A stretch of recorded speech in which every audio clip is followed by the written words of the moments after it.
Good morning, students.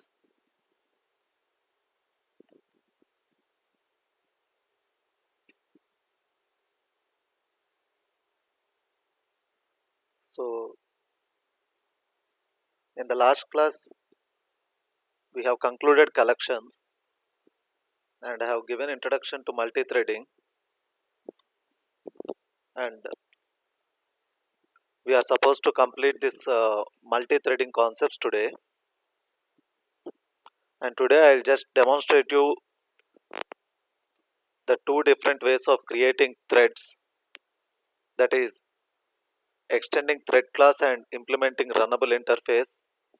And then we will look at few thread control mechanisms, and also we will understand the use of thread priorities and thread synchronization.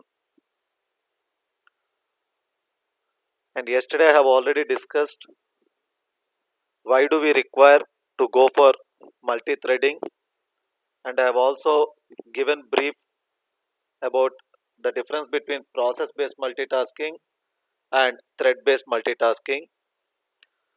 So process-based multitasking is basically running more than one program concurrently, whereas thread-based multitasking is about running single program concurrently. That means parts of the program will be executed concurrently. This will improve the throughput and also CPU utilization. And thread based multitasking results in high performance. So, for that reason, it's very essential to go for multi threaded applications where your single application will be divided into several threads that run concurrently.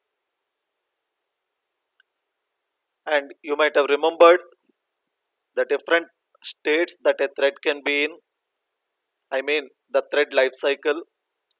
But just to reiterate, so we have five states where a thread can be in. Whatever the process states you might have studied, they are same with respect to the thread states also, but still let's reiterate the different thread states. So a thread can be in one single state at any point of time. It cannot be in more than one state. It can be in any one state at any point of time. And the different thread states are born state,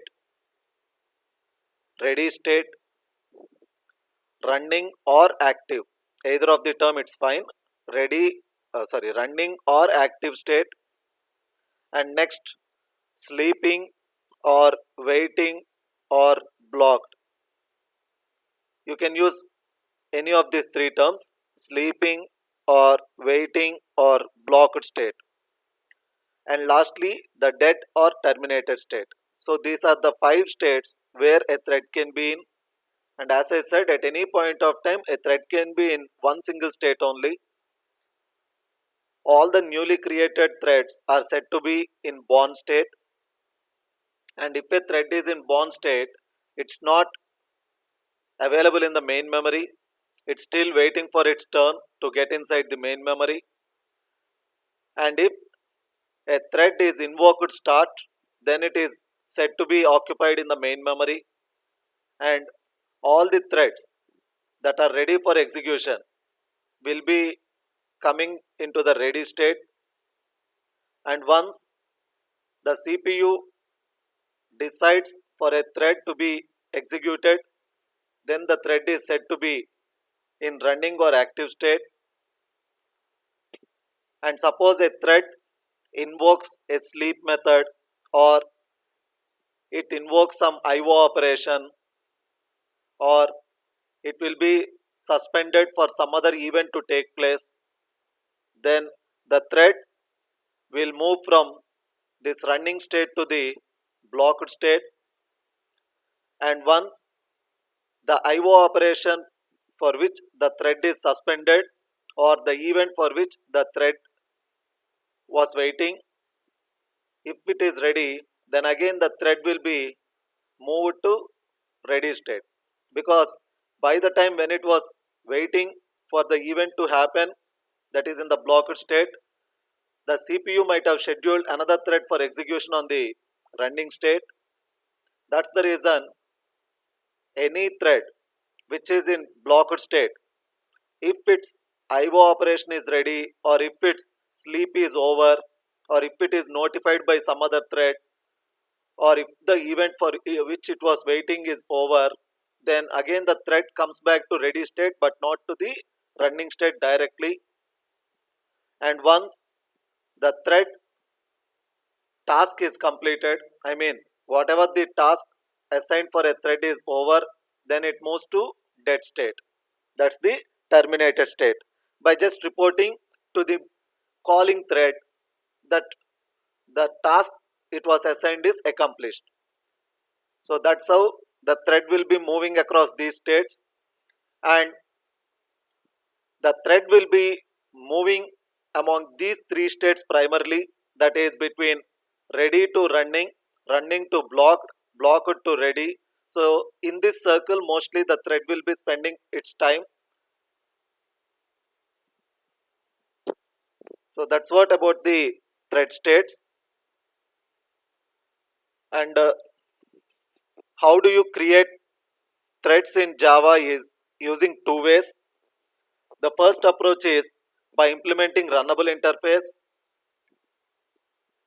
and the second approach is by extending thread class. Among these two, the simplest way to create a thread is by implementing the runnable interface. So,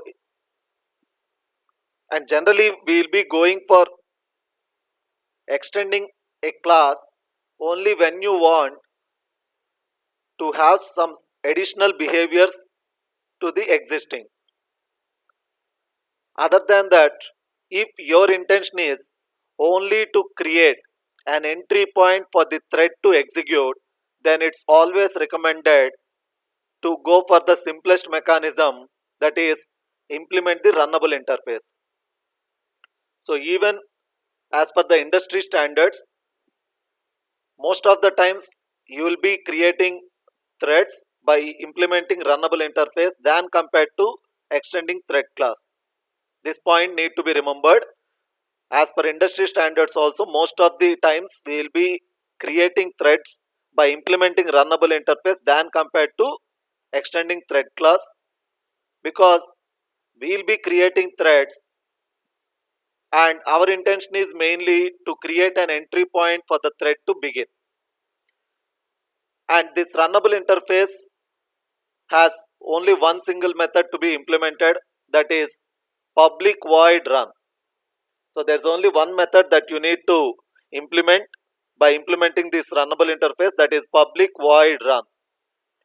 And this public void run method is the entry point for any thread to begin its execution.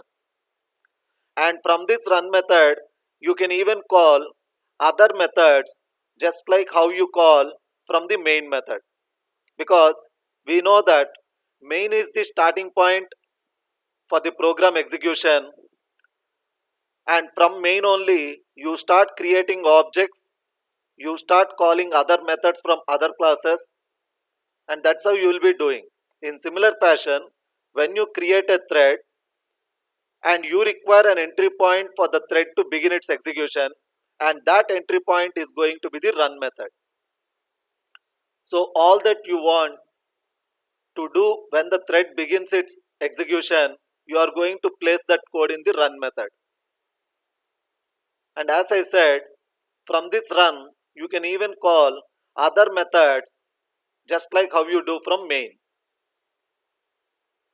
And we don't directly call run method, we have to just invoke the start method, because as I said, the CPU scheduler will decide when your thread must be given chance for running. Until that, you can only invoke start method saying that my thread is ready for execution. And whenever CPU scheduler finds that your thread can be scheduled to the running state, then automatically your thread will be moved from ready state to running state. So that's what you need to understand, that we will not be calling run directly. We just invoke start method, which in turn calls the run method. We will be calling start, which in turn calls the run method. And start, you will not be defining any body. Only for run, you will define body. Start is just a method call, which in turn calls the run definition. So this is the point you just need to remember. And as I said, the easiest way to create threads is by implementing runnable, and this runnable in turn abstracts the unit of executable code, and we just need to override one single method, that is public void run, which is the entry point for the thread, from which you can call other methods, just like how you will be calling from the main method. And also remember the fact that even main itself is the thread. So even though so far we are not creating any threads, but you need to understand that the very first thread that gets executed is the main thread. Main itself is a thread. The very first thread that gets executed for any application is the main thread. This is the answer you should remember. The very first thread that gets invoked, it will be the main thread always. So now let's see with a program how we are going to create threads by implementing runnable interface, and the same program I am going to modify to do the same by extending thread class. So first we will see with runnable interface, and later the same code I will just modify to make it by extending thread class, and we see how threads get executed, and we also see other thread methods, how we can use it, because from runnable you can't use any other methods, because it's only an interface which has only one abstract method, that is the public void run method, which we will be overriding for creating any thread. Okay,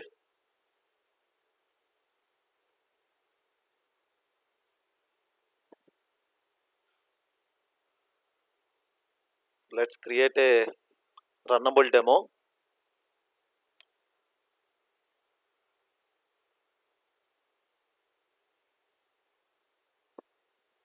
So I'm just naming this program as runnable demo, and then let's also include main method.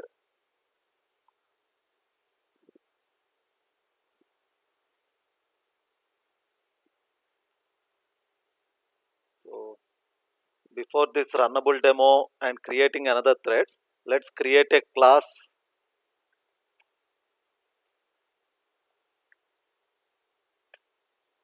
and for this class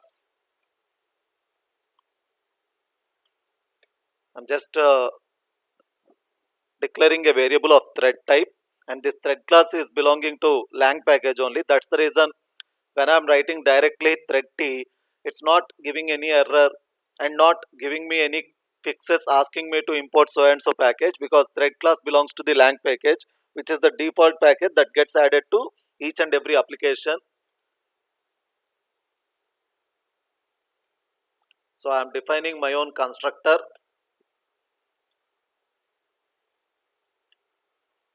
So I'm just invoking thread constructor for creating a new thread,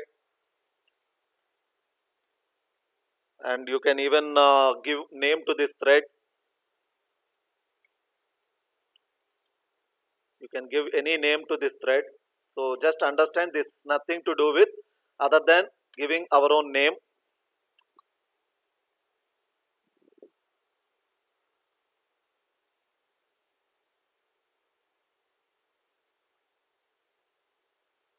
Okay, here I am writing this new thread like this, but I haven't implemented runnable interface.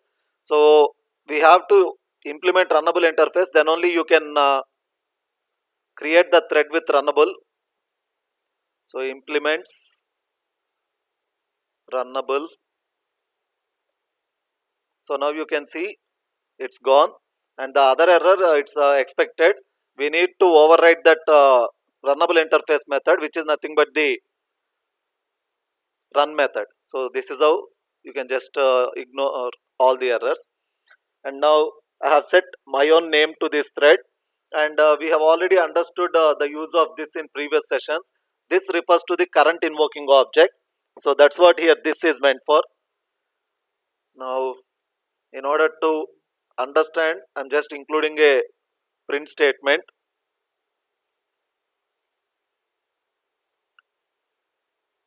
and here I'll just call the thread object itself,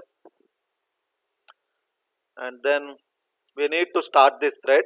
So as I said, in order to start, you have to use the method start, and this start in turn invokes the run method. So in the run you have to write your code. So I'm using try catch. I'll tell why I'm using this try catch.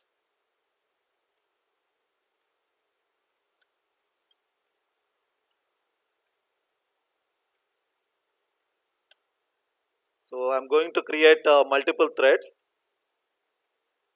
In order to understand how those multiple threads will be invoked, I'm just using a sleep method, and this sleep method in turn is of the thread class, which will be throwing interrupted exception.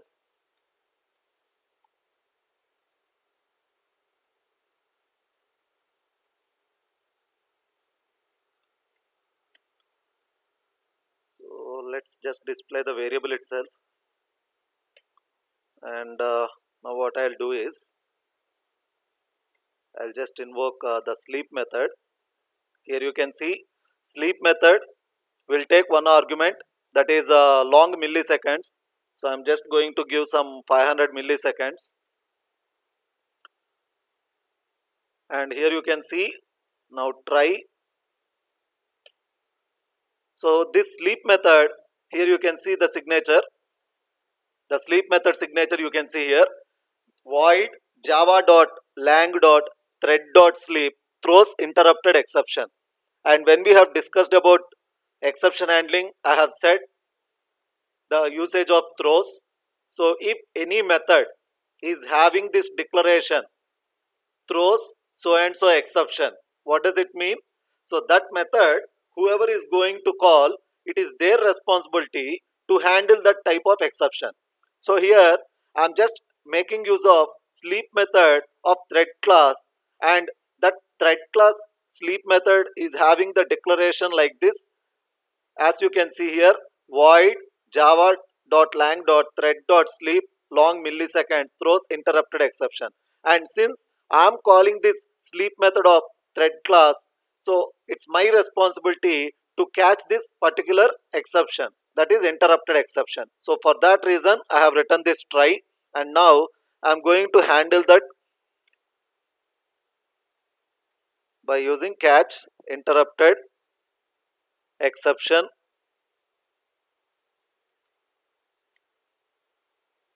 Generally we won't get any interruption, but still it is our responsibility to handle this interrupted exception, since I am calling the sleep method which has the declaration throws. So I'm just displaying if it comes interrupted. That's the only message I'll write, because as I said, it won't be raising any interruption, but still I'm just writing that. And then, so this is the end of the catch. And now what we just display is just for understanding that this is completed. So I'll just write sys out child terminated. Simple message just to understand that child terminated. And then, yeah, I think this is fine. So here you can see what we have done. So we have just created a thread1 class that implements runnable. Just make sure that you don't use the same class name thread class, which is of the lang package. So that's the reason I have just used thread1. Don't get confused. So thread1 implements runnable, and I have defined my own constructor, and I'm just creating a new thread with the name set to the runnable demo. We will see few more methods, don't worry. And then I'm just displaying a message, because if I don't write the system.out.println, you don't get to see anything difference. So for that I'm just using, and then I have invoked the start method. So start will in turn call the run. So even though you are calling start, you are not going to define any start. I mean, you don't write body for any start method, you just write body for the run method. And this run method which we are doing is an overriding. Here you can see it's an overridden method that is as part of implementing the runnable interface. And in this we are just creating few more threads, and just to understand that which is being called, and for that we are just calling the sleep method, which is again from the thread class, which has the declaration throws interrupted exception. So for that reason I'm just handling this interrupted exception if it is caught. Then I'm just displaying simple message interrupted. And then yeah, out of this method I'm just saying child terminated. And within this runnable demo, now what we do is we just call the thread from this main thread. As I said, main is also another thread, which is the very first thread that gets invoked as part of execution of any program. And from this main thread, what we are going to do is we are going to invoke the constructor. I'm just invoking the constructor. And here, just to understand that again that's a child thread and this is main thread, what I'll be doing is I'll just copy this same code.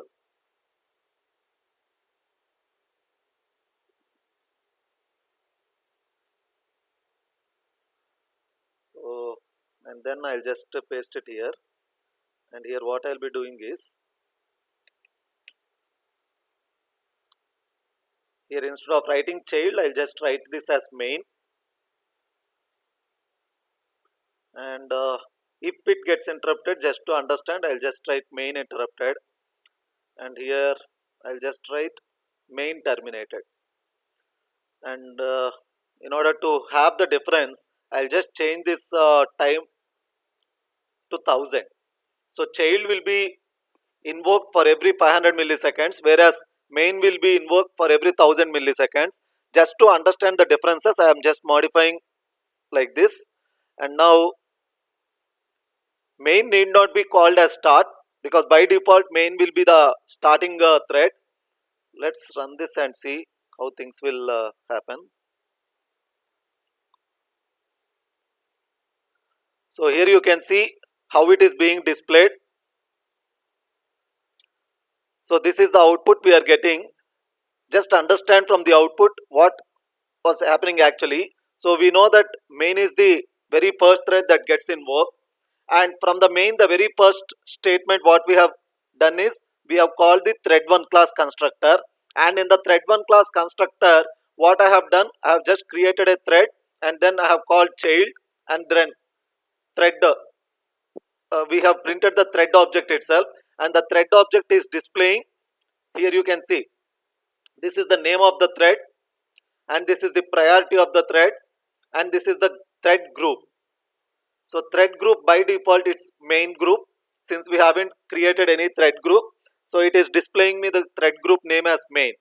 So when you print the thread object itself, these are the three values it is returning. The first one is the name of the thread, the second one is the priority of the thread, and the third one is the thread group for which this particular thread belongs to. So that's how you are getting this output. So child colon, which is that we have given here. Here you can see, sorry, here child colon and then t. So this t is the thread object you are printing, and this runnable demo is the name which you have given to your thread. So that's why you are getting this name runnable demo as the thread name. And priority you haven't set, but By default, every thread will be having some or the other priority, and if no priority was set by you, by default it will be getting the priority of the parent thread. I mean, the one which is calling that thread's priority, it will be getting. And this child thread is being called by whom? Main. This child thread is being called by whom? Main. So it will be acquiring the priority of the main thread. And did we create any priority to the main thread? No. So by default, the main thread will be having the normal priority. And since we got this point, let me just tell you here, thread priorities can be either minimum priority or the normal priority or the maximum priority. So a thread priority can be either minimum, normal or maximum, where minimum priority of the thread is 1, normal priority of the thread is 5, maximum priority of the thread is 10. So each and every thread will be having some priority which ranges between 1 to 10, and it has to be an integer value. You can't have a what do you say, real value for any thread priority. So every thread can have a priority which ranges between 1 to 10 of integer value, and if it is 1, we say that the thread is having the min priority. If it is 10, we say that the thread is having the max priority. If it is 5, we say that the thread is having norm priority. So by default, when you don't assign any priority to a thread, the thread will be acquiring, or you can say inheriting, the priority of the thread which it is calling. Right now, my child thread is called from main thread. So main thread's priority will be inherited to my child thread. And since we are not assigning any priority to my main thread will be always having the normal priority, which is nothing but the 5. So the same priority is being inherited by my child thread. So that's how you can see here 5. So child, thread object, name of the thread, priority of the thread, thread group for which this particular child thread belongs to, which is the main group. And then here you must understand the difference. So main thread I am displaying 5 values, child thread I am displaying 5 values, and here you can see main, when it have printed first value, it have gone to sleep for 1000 milliseconds. It have gone to sleep for 1000 milliseconds. So that's the reason child thread is being invoked, and child, after printing one, it have gone to sleep for 500 milliseconds. So since it have gone for 500 milliseconds, main has to be scheduled, but still main is not yet awake because it went to sleep for 1000 milliseconds. So by the time child will complete its 500 milliseconds and it got awake, and it have printed the second value. So after printing second value, child will again go to sleep for 500 more milliseconds.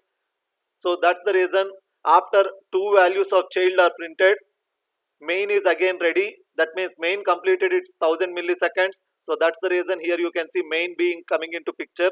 And after main printed, again child comes into picture twice, because main is going to sleep for 1000 milliseconds, where the child will sleep only for 500 milliseconds after each invocation. So just to make you understand that difference, I have just used a sleep method, and with varied values for both child and main.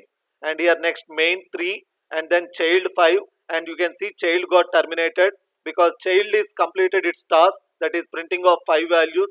So it got terminated, after which you can see main is completing its task and getting terminated. So this is how the program is functioning. I hope everyone understood this point. And as I said, here thread communication is happening with the sleep method. Uh, the inter-thread communication in Java can be achieved with the use of three methods: wait, notify, notify all. These are the three methods we will be using in Java in order to achieve thread communication. So wait method will be executed by a thread, and it will go to indefinite blocking until it is being notified by some other thread. So notify and notify all, these are the two other methods which are used by the thread in order to notify a particular thread which has gone by executing wait. Notify all is used to invoke or give notification to all the threads that are been waiting. So that's the basic difference between notify and notify all. Now what we will do is, let us modify this same code with the use of extending thread class. So instead of implements, what I'll do is I'll just modify little, and when you say extends, compulsory you need to have a class name. So here you can see what I have done. So just observe the minor differences what I am doing. So the same class name extends thread class. Instead of implementing runnable interface, I am extending thread class.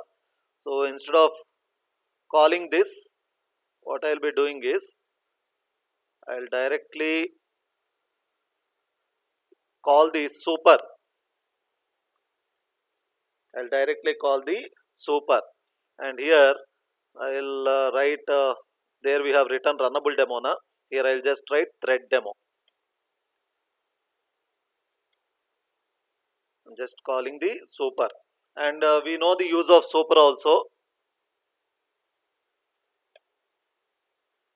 Very minor changes. Okay, now see what are the simple changes I have done.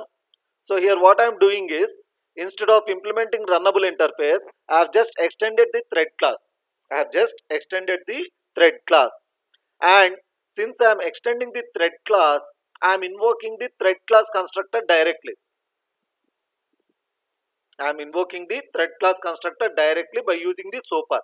Here when I am moving my mouse cursor over there, there you can see which constructor is being invoked there. There you can see java dot lang dot thread dot thread constructor, which is taking string argument, which is taking the string argument. That's the constructor we are calling actually. So by super of thread demo, what I'm actually calling is, I'm calling the thread constructor by giving the name to my thread. I'm calling the thread constructor, that is from the thread class, by giving the name to my thread. And here when I am saying this, in previous case what we have written, this t object I have printed, because that's the object which I have created for my thread. Now I am directly invoking my thread class constructor by invoking this super. So I am directly saying this. That means current invoking object. And then since you are directly invoking the super constructor, you don't require to tell anything. Directly you can call start method like this. No need any object. We have already discussed, whether you pass it or not, by default every constructor and every method will be getting this argument as default. This is nothing but actually what you see here start, it's nothing but this dot start. Even though we don't see it there, but you have to understand that it is like this dot start, and this refers to current invoking object. And now you can see when I moved my mouse cursor over there, what it is telling, void java dot lang dot thread dot start. It's nothing but thread dot start. And again let's save this. You don't find any difference except the thread name. Only the thread name I have changed. Other than that you don't see any difference in the output. So here you can see, so yeah, it's completed. Here you can see the thread name thread demo. Rest everything output will be the same, because I haven't modified the code much. Only thing I just modified is, rather than implementing runnable interface, I just modified it to extend thread class, and rather than creating a new thread object with using a thread t equal to new thread like this, directly I am invoking my thread constructor with the use of super and giving the name to my thread, and I'm just using this, which refers to the current invoking object. And to call start also I don't require any object, because by default we know that this will be passed as an argument to every method and every constructor. You don't see it, that's it. But compiler by default pass this as the argument to every method and constructor. So here, even though you don't see anything, when I'm calling start, it's nothing but this dot start, and this refers to current invoking object which will be substituted by the compiler at the time of execution. So this is how you are just invoking this program. And now let us understand few terminologies here. First thing you need to observe is that giving name to a thread, and you can even get this name itself printed by using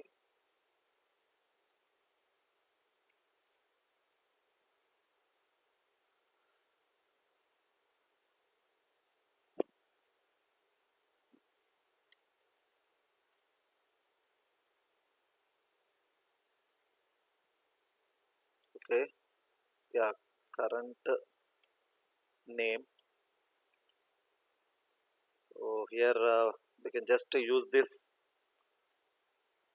thread dot. Here you can see what are the different arguments you can give. Here I am using thread dot current thread. I hope you can see. Here I am invoking thread dot current thread. So you can just use this. This is how you can even retrieve the name.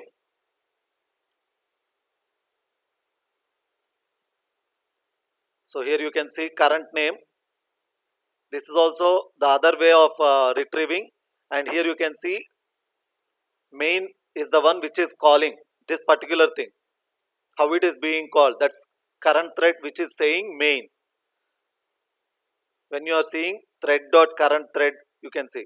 And even you can give dot, and here you can see get name. Rather than getting all the fields, you can even just use get name. I mean, field by field also you can just acquire. That's what I'm trying to tell. And here you can see current name main. And similarly, you can even acquire property itself. I hope you have observed when I have just given dot, and it have listed me all the things which you can get from that. Get name, get priority. Like that you can just get all the information. And here you can see active count. So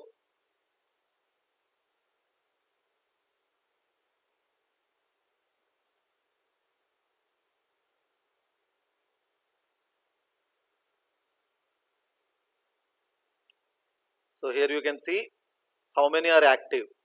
Like that you can just get all the information by using this thread dot current thread.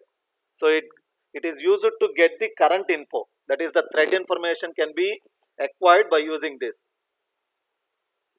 And even you can set your own name to the threads also. I think you understood this by seeing here.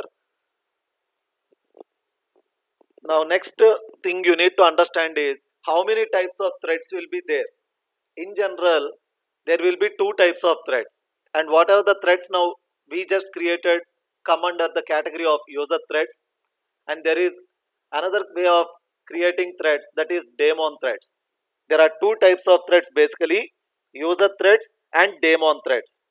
So user threads are those which will be running in the foreground, whereas the daemon threads are those which will be running in the background.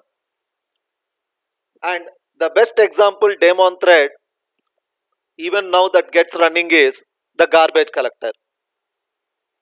So the best daemon thread that we can take as example even now as part of our use of this Eclipse IDE is the garbage collector. So when you are creating your Java applications, the continuous daemon thread that will be always alive is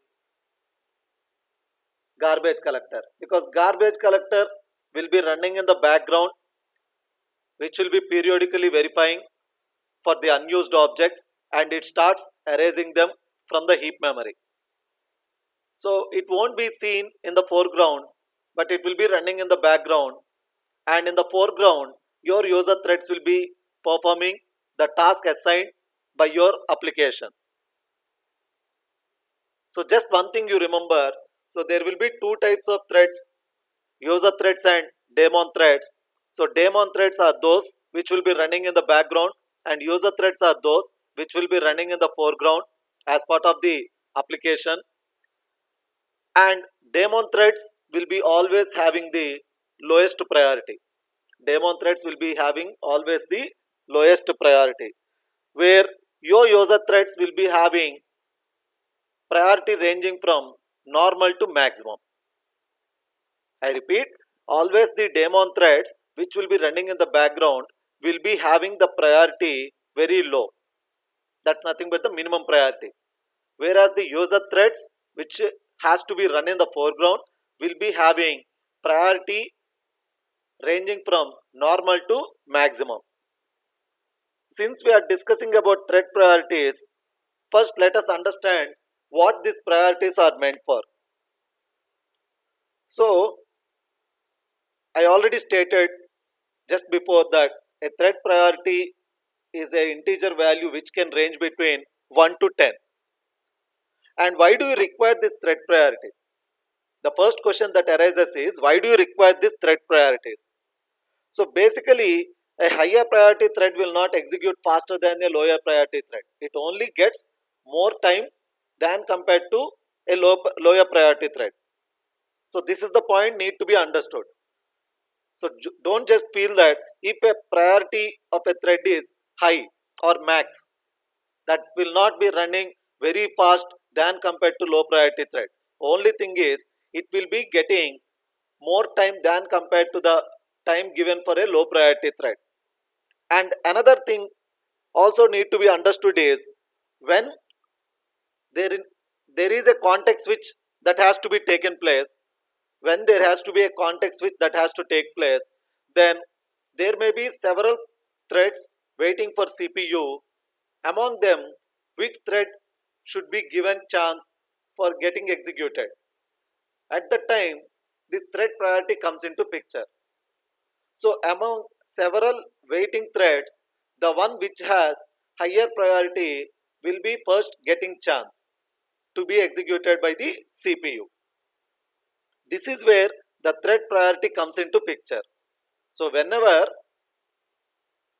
there are multiple threads that are waiting for their turn to be executed on CPU, then whenever the current thread is going from running state to blocked state, that is, it might be voluntarily, I mean, it might require some IO operation, or it might have executed some wait operation, or it might have executed some sleep operation voluntarily. That's what I mean to say.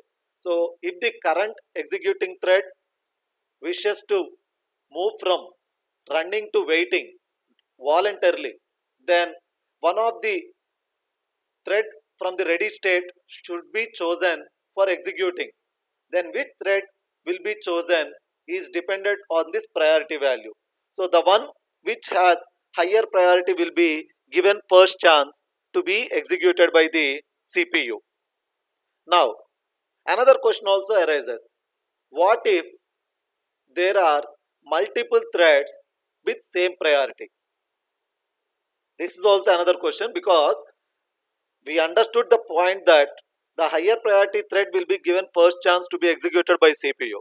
But the immediate question that gets into our mind is, what if we have multiple threads having the same priority, that is the higher priority? Then which has to be given chance first to be executed by CPU? It's very simple. In Windows like operating system, it uses the round robin scheduling fashion, where equal time slice will be given in the order which they are waiting in the ready queue. They will be scheduled in the time slice fashion. That means, suppose if there are two threads having the same high priority, then the one which is standing in the first in the queue will be given some 3 seconds, say, just let us say 3 seconds, and after 3 seconds again it will be moved back to ready state, and the second high priority thread also will be given 3 seconds, like this in a round robin fashion. So each and every thread which are having same priority will be scheduled round robin fashion in Windows operating system. Similarly, each and every operating system will have their own scheduling policy. When you have multiple threads competing for CPU, which are having same priority, but Windows and Solaris are the two operating systems which uses this round robin time slicing, that is equal amount of time will be given for each and every equal priority threads. So this is the point you need to understand. And there is also another occasion where the high priority thread might also forcefully suspend the one which is ongoing. It if it is low priority thread, it will suspend it, and then it will be acquiring the CPU for execution. And this we call it as preemptive multitasking. And this is what we call it as preemptive multitasking. So as I said in the earlier case, if a current ongoing thread is voluntarily wishing to move from running state to blocked state, then the high priority thread will be given chance to be executed by CPU. This is the first scenario where everything is going smoothly. But in the second scenario, which I just stated now, when a high priority thread arrives, then the current ongoing thread, which is having low priority, might also be forcefully suspended and moved to blocked state, and this high priority thread might be given chance to be executed by CPU. And this we call it as preemptive multitasking. And this we call it as the preemptive multitasking. So this is what you just need to remember as part of the thread priorities. So always remember that thread priority doesn't state that higher priority thread will be executing faster than it is supposed to. No, the speed of execution will not vary. It's only the amount of time dedicated for the high priority thread will vary. That's the point to be noted. And as I said, threads are of two types: user threads and daemon threads. Daemon threads are those which run in the background, giving preference to the foreground running threads, and foreground running threads we call them as user threads. And user threads will always have the priority ranging between 5 to 10, whereas the daemon threads will always have the low priority. So these are the main points you just need to remember. And by default, each and every thread when created, it will be inheriting the priority from its parent thread. I mean parent thread in the sense the one which is calling it. So whichever thread calls this another thread, that another thread will inherit the priority of the calling thread. This is the point you just need to remember. And we have two methods for getting the priority value or for setting the priority value. So you can use the methods something like okay, okay, let me create another class, that will be better. So I'll just use the name thread demo,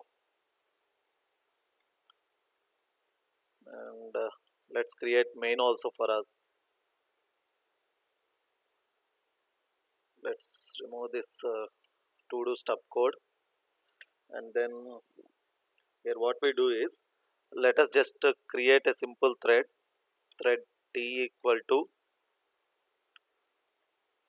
thread dot. Okay, let me just use the current thread, which we know that main thread is the current thread, because I am not creating any other threads. So main thread is going to be my current thread, obviously. So let's just check it by using that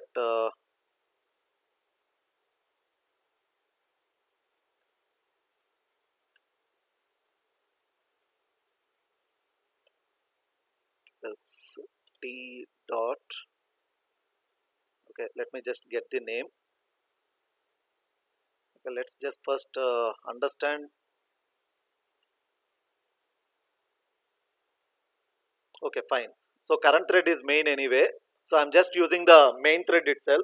Now, as I said, if you want, you can even change the name by using this t dot set name. Like this, you can even use the name, and you can give some name of your choice. Let me just give the name as I'm just giving my name, and let me use this same statement and see whether the name got changed or not. And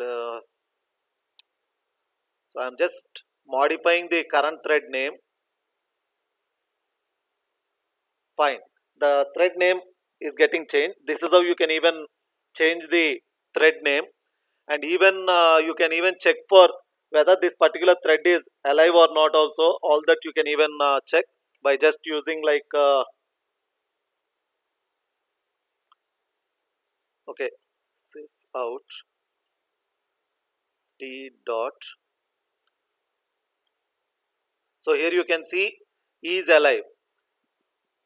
So is alive, is daemon, is interrupted. You can see, and this is how even when you are developing applications, you need to remember whenever you are writing any method that will be returning boolean, always make sure that the method will be something like a question category. Here you can see is alive, it's like question. Is daemon, it's like a question. Is interrupted, it's like a question. So you need to keep this in mind. So even when you are developing applications, just remember the fact that when you are writing any methods that will be returning boolean, just try to use something like this is prefixed to the method name which you wanted to. So this will return boolean. It will just say whether the thread is still alive or not. Similarly, I can also use the method t dot is daemon to check whether this particular thread is daemon or not. And similarly, I can also check if this particular method got interrupted or not. Something like this. You can just check all these things. So just try and explore how each and every method is behaving, because you don't know what you will be asked in the exams. So here you can see true, that means the thread is alive, it's not dead. And is it a daemon thread? False. And is it interrupted? No, it is active and it is running. It's not interrupted. That's what here you can see. And similarly, you can also get the priority value. Here you can see by using the get priority, you can even get the priority value.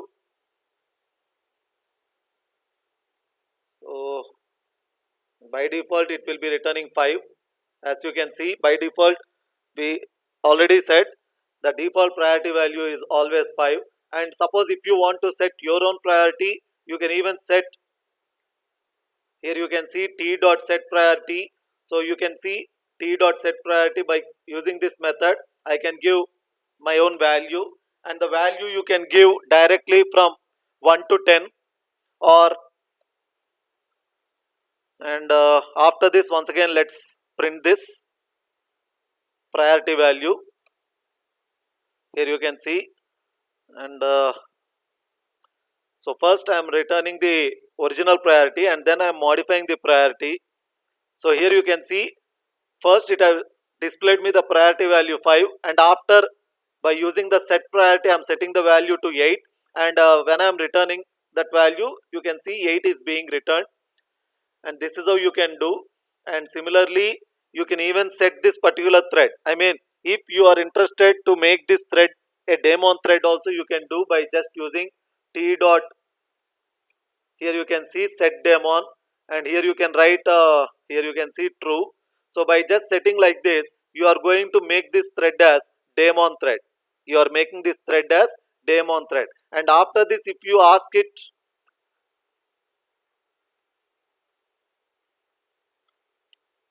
after this if you ask it, definitely it's going to return true, because we are setting it true. So definitely it will return true.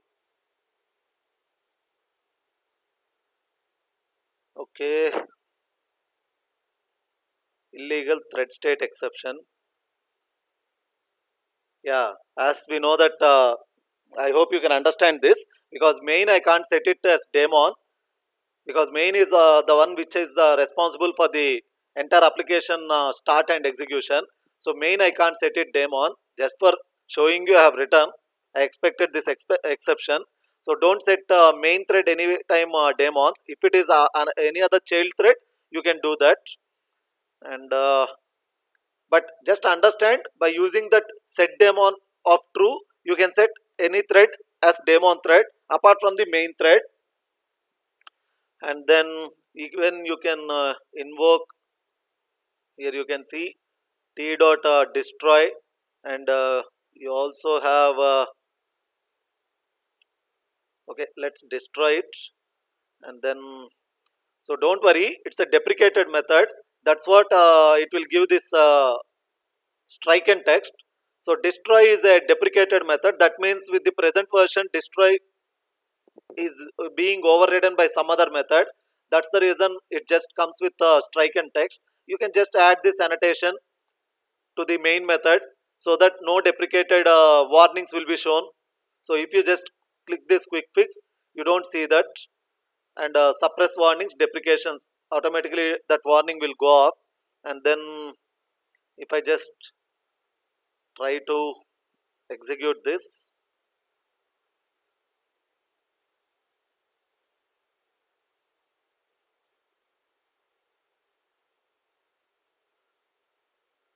so here you can see after destroying, okay, main again the same thing. Actually it should come true, but I already said for main I am not supposed to use this. But just remember that by using destroy, you can just destroy the thread, and after that if you just check the is alive, you will be getting the answer false, because main will be destroyed now. So that's the reason you will be getting that. But here main I am not supposed to destroy it like that voluntarily, so that's the reason you are getting that particular error. So I hope you understood how to set the priorities and how to get the priorities. And there are several other methods which you can execute as part of that. So just try to observe all that. And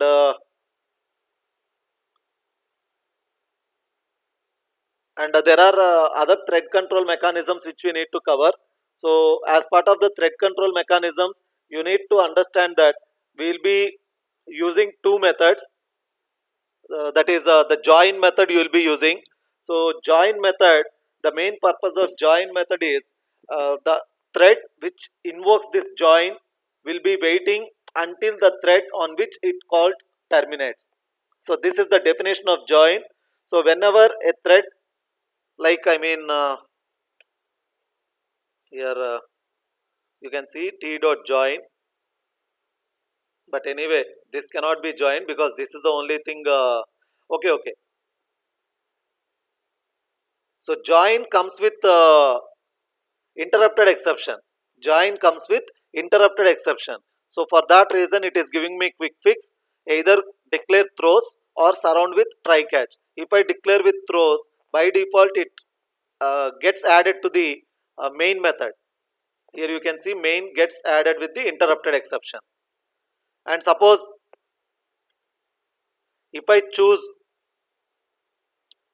surround with try catch, this particular statement will be surrounded like this, because join method again from the thread class is coming with declaration throws interrupted exception, just like as we have shown sleep method. Similar to sleep method, join also comes with the declaration throws interrupted exception. So whoever is going to call this join method, it is their responsibility to handle the interrupted exception. So that's the reason here you can see. And as I said, the join method is mainly meant for asking the thread to keep waiting until the child thread terminates. So that's the advantage with the join method, and this is how you will be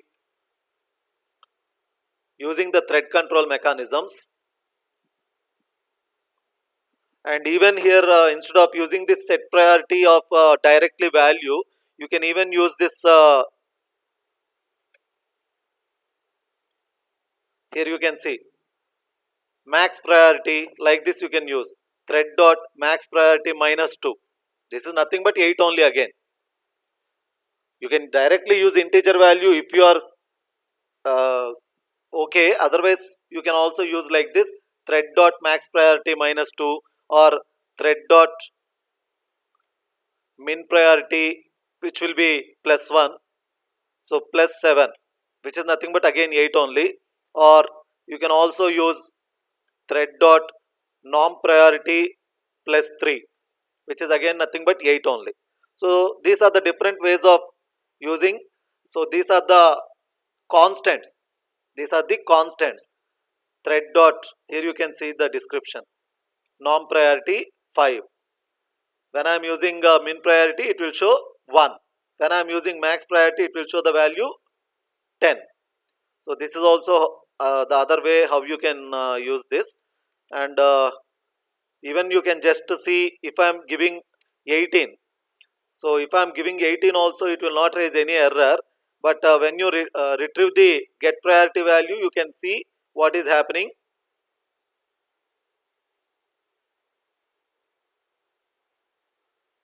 So compile time, it's not raising any exception, but it is saying illegal argument exception, because you can't give any value other than 1 to 10. You can't give any value other than 1 to 10. So just remember that compile time, it will not raise any exception.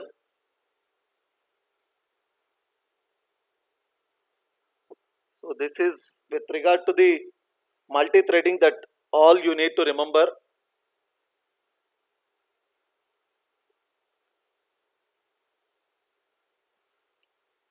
So we have covered this creating threads with runnable interface and creating multiple threads, creating threads by extending thread class.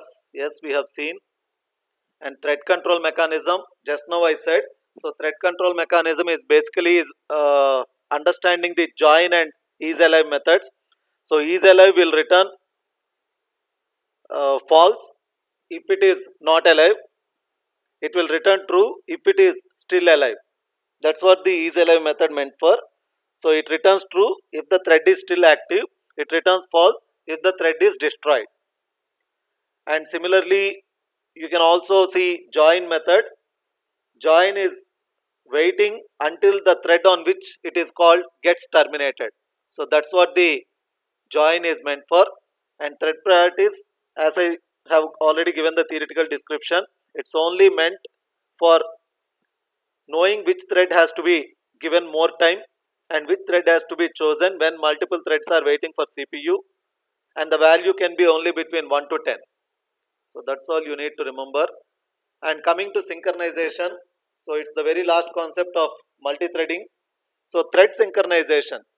What is synchronization and why do you need to uh, provide this synchronization? So synchronizing is nothing but, since we have already understood that threads belong to the same application, and when you have threads sharing the address space of the process to which they belong to, and they share the data of the same process, and we also understood that thread based multitasking means single program running concurrently. That's nothing but multiple threads of same process executing concurrently. So when you have this situation where multiple threads of same process executing concurrently, which share the same data of the process, then if two threads try to modify the same data at same time, then it leads to data inconsistency. So for that reason, it's important to make sure that we need to protect this data being modified by multiple threads at same time. So for that we need to synchronize. We need to synchronize the shareable resources being accessed by multiple threads at same time.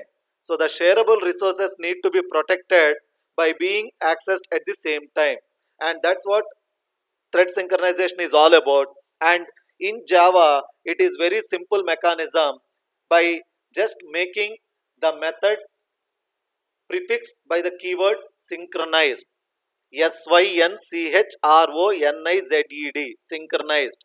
So by simply using the keyword synchronized before the method declaration, you automatically make that method synchronization.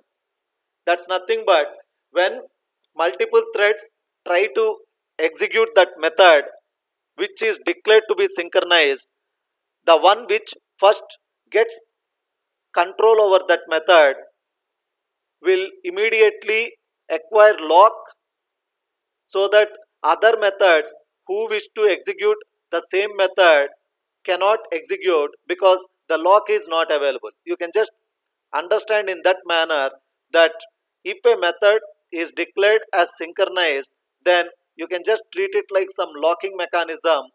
The very first thread that gets access to this method will acquire the lock, and until it finishes that method and leaves, it's not going to release the lock. And the other threads who also wish to execute the same synchronized method with no lock available, they have to be kept waiting. They will be kept waiting. They don't have any other option. They don't have any other option. So that's what the synchronized keyword of Java will ensure thread synchronization. So it's very simple. Whatever the general code you are writing, it doesn't change anything. So whatever the general code you write it as it is. And if you are sure that your method contains the code which is accessed by more than one thread, then automatically just add the keyword synchronized.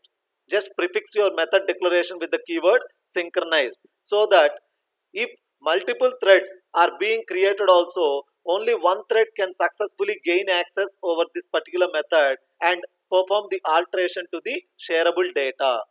That is what the thread synchronization will be performing. And in Java, it is very simple by just prefixing the method with the keyword synchronized. That is synchronized.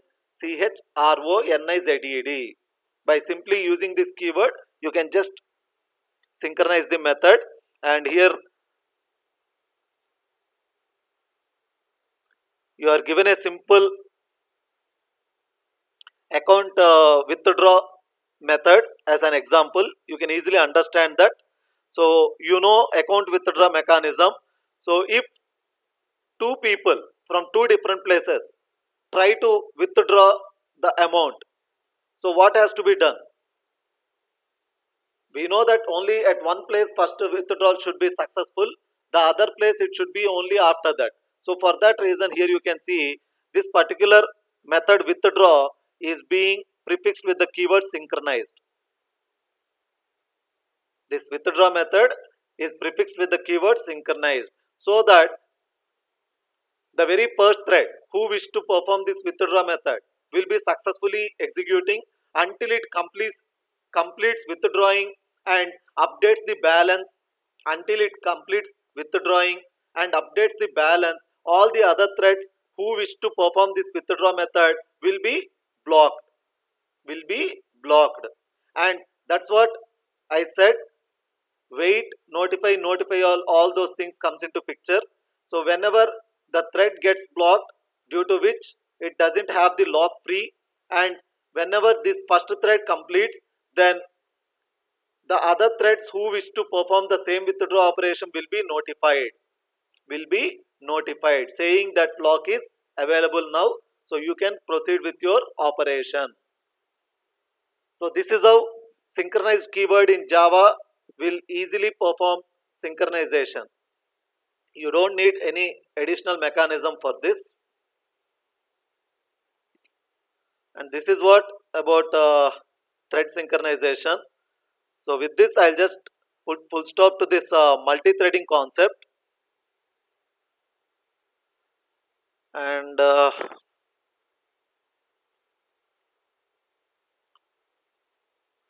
I hope all of you have gone through the message posted by Madam and Ali sir also in the group. So it is fixed that your exam will be on Friday. So on Friday, generally the links will be coming from 9 a.m.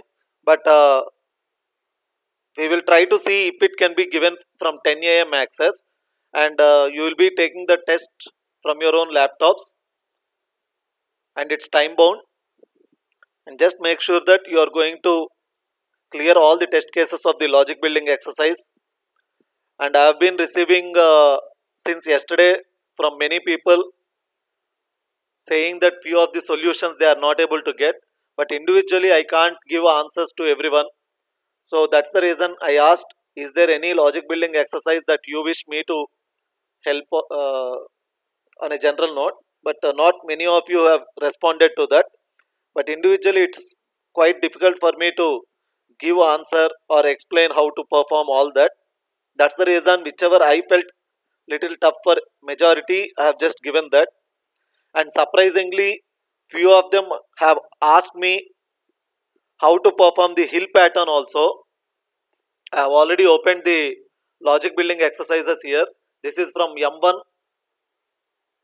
This is from the logic building our plan M1, and this is M2A, and this is from M2B.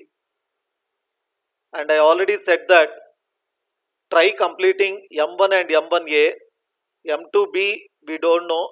First thing is we are not sure which kind of logic building problem they are going to ask you for this particular assessment milestone, and that's the reason I have asked you to complete up to M2A. I don't know how many of you have successfully completed, and few of them were asking me personally saying that one or two test cases are not getting processed, but when I am executing in my IDE I am able to see all the possible inputs I am giving, I am getting it correct.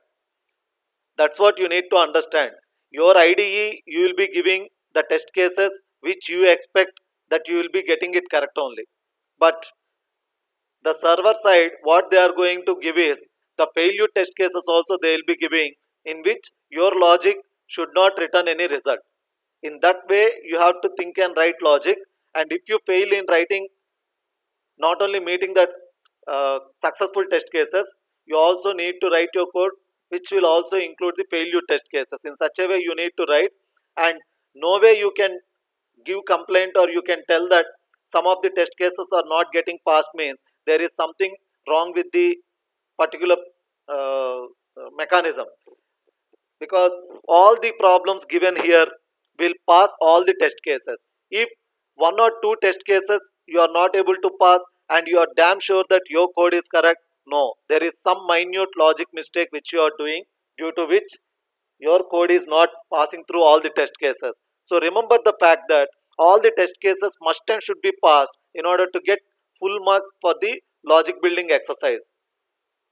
And since I have received three of them stating this generating pin, okay, that's from the first one, that is from M1. So far I have received three people asking me they are not able to pass through this creating pin using alpha, beta, gamma test cases. So I would like to just run my code and show how it gets executed all the test cases. And if you have your own logic and you have already successfully implemented by creating the pin using these three numbers, that's fine, well and good. For those who have not successfully done, because as I said, three of them yesterday itself personally have asked me that they are not able to pass through a few test cases, and for that reason I'm just quickly I'll show you creating pin. And surprisingly I have even received query saying that hill pattern also not passing few of the test cases. Hill pattern is very small logic, just requires 5 lines of code. I mean, according to me I have just written in 5 lines of code, but even if you are not able to solve that, it's really, and I'm just giving some, I already said, just you need to give unique mail id, rest everything you can give.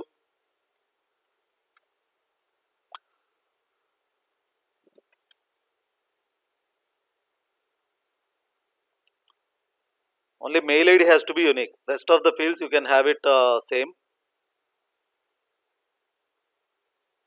So click on end tour.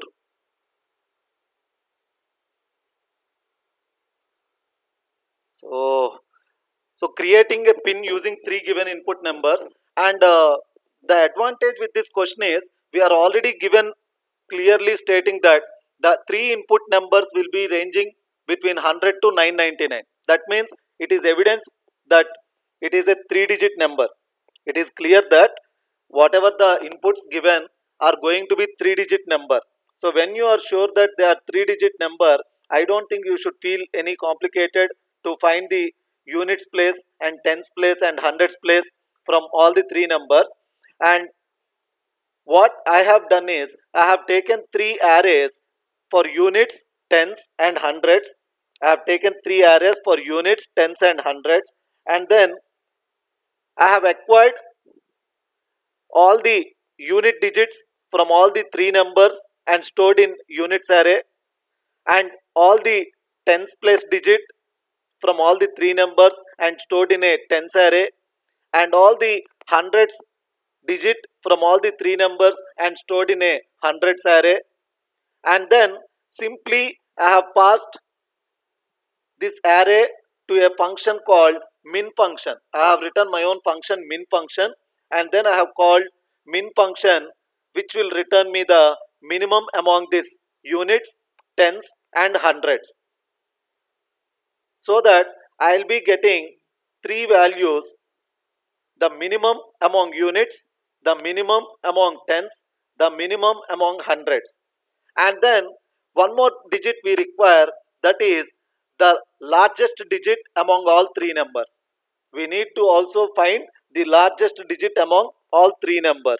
So if you get the largest digit among all three numbers, then you can just write the equation, that is the largest digit into 1000 plus the minimum of hundreds digit into 100 plus the minimum of tens digit into 10 plus the minimum of units digit. That is how you get the end result. It's very simple, but still few of them are not able to pass through all the test cases. For that reason, I'm just okay. So these are all the logic building problems which I have solved during my training session. So, so you don't require any reading of inputs. This is only from your desktop system. When you wanted to run, you require.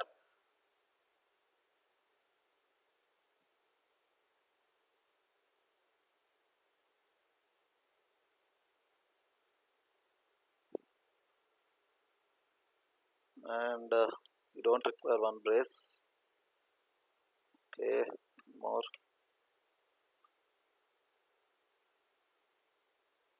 So instead of system.out.println, you just need to replace it with the return statement. I'll just tell what I have done. Just a second, because it's been a long time.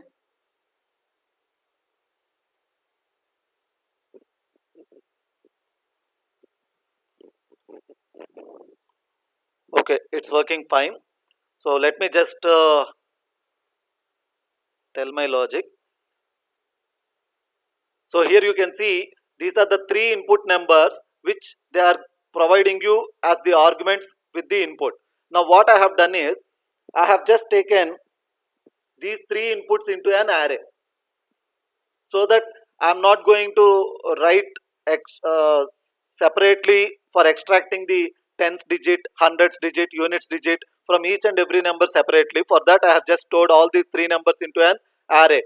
And why I have taken this B array is, this B array I have initialized it to 10, which is for indexing 0 to 9, that is to find the largest digit, to find the largest digit. And for that reason I have just taken this, and these are all the variables which you will understand for which purpose I have taken. And here, as I said, since there are three numbers, I have created units array with the size 3, similarly hundreds array with size 3, thousand tens array with size 3, units, hundreds, and tens. That's what these three arrays are meant for. And here this for loop, you can see I'm running it three times because I have three input numbers. And here you can see each time it's going to get me. That means u of 0, t of 0, and h of 0 will be uh, containing the units, tens and hundreds of the first number. U of 1, T of 1, H of 1 will contain the units, tens and hundreds of the second number. U of 2, T of 2, H of 2 will contain units, tens and hundreds of the third number. So that's what this simply one loop will be sufficient. And next, here you can see this is the simplest logic I have just written for getting the digits. So here you can see what I have done with the B array. So while A of I greater than 0, because my A array contains all the 3 input numbers, so on each number you can just see what I am doing. A of I percentile 10. That means I am setting that particular index to 1. That means if the number is 975, assume that the number is 975. So when I am doing A of I percentile 10, what happens? Then it is going to return me 5. So index 5 I am just setting it 1. Index 5 I am setting it 1, because by default all the B array values will be 0, because it's runtime allocation and no garbage value concept. So all the B array values are 0 initially. So what I am doing is, for suppose if the first number is containing 975, I am just giving you an example. So A of I percentile 10 will return 5. So B of 5 equal to 1. That means index 5 indicates digit 5 is encountered. And then I am just dividing it by 10. So next time it will be 97. So 97 percentile 10 will return 7. So that means 7 index also I am setting it 1. Next time it will be 9. So 9 will be, index 9 also will be returning 1. And assume that second number is something like 568. 568. So first time 8, index 8 will be set to 1. Next time 6 will be set to 1. Next time index 5 will be set to 1. So like this I am just setting the index, and that index represents the digit. That index represents the digit. And why I am doing this is because I require the largest digit among all these 3 numbers. I require the largest digit among all these 3 numbers. So for finding that I am just using this simple mechanism, so that that particular index will be set to 1. And now I don't know what will be the input numbers, and I don't know which index value is set to 1. For that reason I am using this for loop. Here you can see in this for loop now what is the logic I have just written. I equal to 9, I greater than or equal to 0, I minus minus. And here you have to understand, you can also check it from 0 to 9, but that doesn't make sense, because your intention is to find the largest digit. So in order to find the largest digit you have to do it in reverse, so that you can just break the loop immediately. And if B of I equal to 1, that means if B of 9 is 1, that means among the 3 numbers there is a digit 9. So I'm just saying max equal to 9, and I'm just coming out of this loop. This will improve my performance. This will improve my performance. So this is how I'm just finding the largest digit among all 3 numbers. And next here you can see simplest logic, which I already said. X equal to minimum of units, Y equal to minimum of tens, Z equal to minimum of hundreds, and my min logic will return that minimum value. My minimum function will return that minimum value. And once I got this minimum of units into X, minimum of tens to Y, minimum of hundreds to Z, my task is simple. By just using this statement, result equal to maximum among all the 3 numbers, that is the largest digit among all 3 numbers, into 1000 plus Z, which is my minimum of hundreds, into 100 plus Y into 10, which is my minimum of tens, and lastly X, which is my minimum of units. And then I'm just returning this particular result by using this return. It's very simplest logic. And since one of them asked me generate hill pattern very quickly, because these are the 2 which I received yesterday. For that reason I'm just showing. Just a minute. So here you can see 3 inputs, and the question, I don't know whether you people remembered or not. Most of you might have executed. If not, I'm just telling. So hill pattern means you already know. The first level 1, next to 2, next to 3, next to 4, next to 5, like that. Suppose if the first itself is containing 4, then next to 5, next to 6, next to 7, next to 8, next to 9, so on, like that. So input 1 represents the number of levels. Input 1 represents the number of levels. Input 2 represents the starting weight. Input 2 represents the starting weight. And input 3 represents the sum factor. Input 3 represents the sum factor. That means, suppose if the input 3 is 2, input 2 is 10, input 1 is 4. You can just go through that particular once again there. Okay, let me just click on this finish. So in the end exam also, this is how you will be getting the same metal platform, but with a different problem statements, and you can download the report and see also, even for the thing. Let me just click back, and here yeah, here weight of hill pattern. So hill pattern, if you just click on this link and go through the question, you will understand. So it just contains 3 inputs. As I said, the first input contains the number of levels, the second input contains the weight of the starting level, input 3 contains the incrementer weight for each level. That means, as I said, for suppose input 1 is saying 5, input 2 is 10, input 3 is 2, then what you have to understand is the first level contains 10 as the weight, the next level the value should be 12, because input 3 is 2 na. Since input 3 is 2, the second level it should be 12, and the next level it should be 14, the next level it should be 16. And since the levels are given 5, I mean input 1 is given 5, you need to do it up to 5 levels. So for that reason, it's very simplest logic. Here you can see,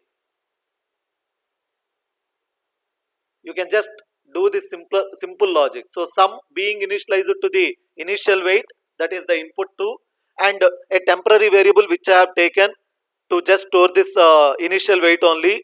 And here in this for loop, you can see I am running this up to the input 1 times. I am running this up to the input 1 times. That means how many levels?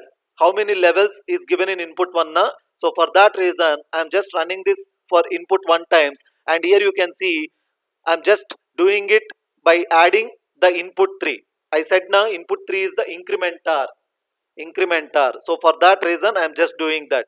And here you can see sum which is initialized with the first level weight, which is the input 2. And each time what we have to do, for the first level you will be having 1, second level 2 times, third level 3 times, fourth level 4 times, fifth level 5 times, so on, like that na. So for that reason, we have taken j loop, which is running up to j less than or equal to I, and then sum is being added to the temp, and where temp is each time whenever I is being repeated na, for each level temp is being added by the incrementer value, which is the input 3. So this is how I have used my logic, and I hope everyone can easily understand this, because initial weight,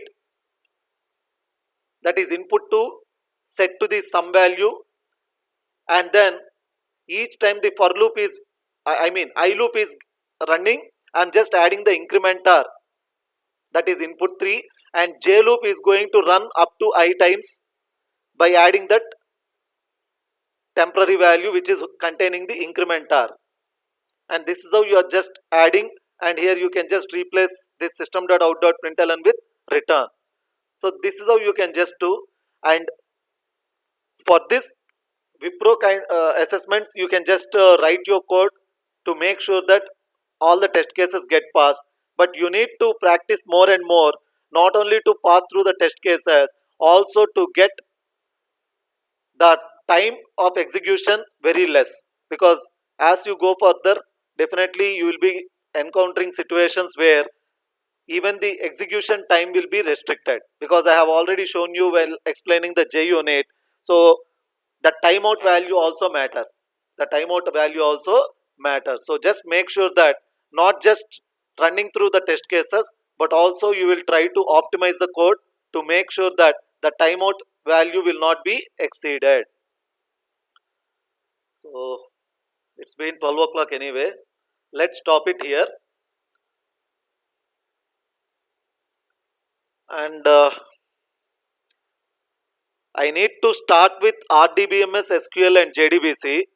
And I would like to start that after your assessment. So, for that reason, tomorrow I'll give a quick recap for the assessment milestone 1 only, so that after your assessment milestone 1 exam completes, I'll just start this RDBMS, SQL, and JDBC concepts, because with that again we will be ready even for the assessment milestone 2. So I don't want to move so quick that I will even cross the topics after milestone 2 also. For that reason, I'm not going to start RDBMS, SQL, JDBC tomorrow. So tomorrow I'll just give a quick recap with all the concepts so far I have discussed. I'll just give a few overview for the assessment milestone exam which is scheduled on Friday. And as I said, Thursday I'm not going to take any class. I'll just leave it for your preparation. Friday you have your exam. Again, Monday I'll start this RDBMS, SQL, JDBC. So with this I'll just stop. You can start posting your attendance in the comment section.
Okay, I hope all of you have given your attendance.